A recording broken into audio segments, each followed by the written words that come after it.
Good morning, and welcome to today's broadcast of Channel 110. Today marks the second year without Alan Kurdi, the unfortunate story of a child and his family trying to flee the conflicts present in Syria. His death was immortalized in the infamous picture of him lying face down on a beach. We now report to Kara for more on this story. Thanks, Chris. Alan Kurdi drowned when he was just 3 years old 2 years ago today. His family, including his father, mother, and brother, had been trying to escape Syria and flee to their relatives in Canada. The little boy was born in Kobani, Syria, but moved around a lot to escape the civil war. The family moved back to Turkey in June of 2015, where they were safe and the father had a steady job. Then, he made a grave decision. Abdullah Kurdi paid $5,860 for an illegal smuggler to get his family to the Greek island coast. In the morning fog of September 2nd, 2015, the family of four boarded a small boat and left boat from Turkey. The 5-meter boat had 16 people on it and capsized about 5 minutes into the journey. It is not confirmed whether or not they were wearing life jackets. Emerging the next morning were the disturbing pictures of Alan on the beach. Him, along with his mother and brother, died on the trip. The outrage and heartbreak that came from this photo has helped to launch an interest in Syrian refugees and why they try and escape.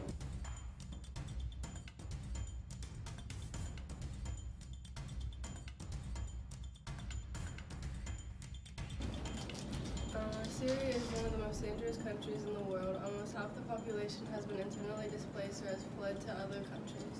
The war has claimed close to 500,000 lives. In the past 5 years, Syria has devised countless ways to escape all of the killing and violence.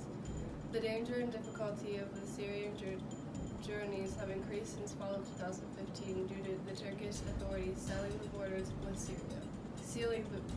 Syria. A lot of Syrians escape by sea from Turkey to Europe.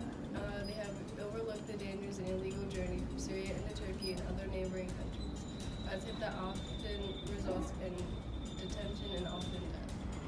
Others flee Syria because they are wanted by the government. The cost of the trip differs depending on the nature of the journey and the person being fleed. It could be anywhere starting at $1,500, and there are two options when fleeing from Syria: sea or land. When going on a boat to go across the sea, it is very dangerous, but there's a less likely chance of getting caught. When going through another country, it is much safer, but chances of getting caught are higher. There is a high infant mortality rate. Refugees continue to face violence. They can't find work, and some asylum seekers get only $58 a week. If a refugee is lucky enough to find a job, it is nothing like their job back at home. It is way less skilled. But if a refugee cannot find a job, they don't turn into a criminal to survive like what most people think. Employment rates do improve over time. Those refugees who aren't able to find a job right away eventually find something to do for money. This is a serious problem for the country as there is a lack of resources for the refugees since they are not self-sustaining. This same problem is being experienced by European countries accepting refugees as well. Countries such as Hungary have shut their borders to migrants as they are incapable of taking the brunt of the escaped refugees, while Macedonia is refusing to provide permanent asylum. Germany, on the other hand, is able to grant asylum to many refugees and to date has accepted over 600,000 people. In larger countries such as these, migrants are given better opportunities to create a new life for themselves, but it will take time, since they must be assimilated into society. Even these European countries struggle with providing the resources for the refugees, and many countries have put a cap on the number of people they are accepting. The refugee crisis is an international issue that needs to be dealt with on a global scale, requiring the international community to come together and solve this problem. Back to you guys. Alan Kurdi's story was a very unfortunate one. Our deepest sorrows and sympathy are with those affected by those having to seek refuge from the Middle East. Yeah, agreed, Noah. Now we're going to switch over to the Syrian civil war, a ruthless battle between ISIS and the Syrian government. Thank you, Chris and Noah. Yes, this terrible war has been an ongoing crisis for the past 6 years. The civil war began after the first major protest against the government in March 2011. The protest started after a group of Syrian children were arrested and tortured for writing anti-regime graffiti on a school wall. The protesters demanded the resignation of President Assad. Groups involved in the civil war include the Syrian government, Syrian rebel forces, the Syrian Democratic Forces, and ISIS. As of September 2017, the Syrian government has the most area control by square kilometer, followed by the SDF, then the rebel forces, and finally ISIS. Around the world, several countries have placed sanctions on the Syrian government to condemn their usage of chemical weapons. These countries include the United States and the European Union. Middle Eastern countries initially expressed support for the government. However, as the death toll mounted, they criticized both the Syrian government and protesters. On the bright side, several groups such as the Arab League, Russia, and the United Nations have launched peace plans or initiatives since 2011.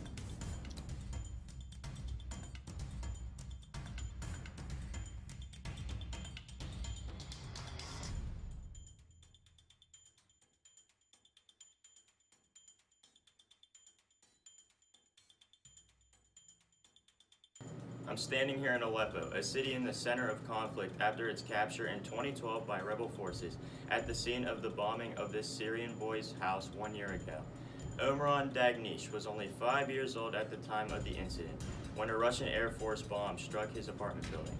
The Syrian Civil Defense Force pulled Omran and his family out of the rubble, after which he was rushed to the ambulance. Inside the ambulance is where the viral picture of Omran was taken. This image became representative of the average Syrian citizen's plight. Although no side was willing to take responsibility for the casualties, luckily all 7 family members survived. Thank you for agreeing to this interview, Amina. Of course, I would do anything to raise awareness for the conflicts of my people. I'd like to ask first and foremost, where do you stand on the civil war conflict? Which side do you believe is the best for Syrian interest? I support the Syrian government. Even though we've had conflict with them in the past, I will support them as long as they carry out their promises of allowing freer elections. Remember, these are only 2 stories among thousands. While you're pouring your cup of coffee tomorrow morning after your warm shower, remember Syrian families are pouring their hearts and souls just to simply survive. Chances are the amount of time it takes you to pour just 1 cup, that is the amount of time it takes for 1 more civilian to die. These events are happening today, right now. Keep that in mind. Don't be narrow-minded and blinded by first-world problems in your life, because that could be us any day. Thank you for watching Channel 110. Until next time.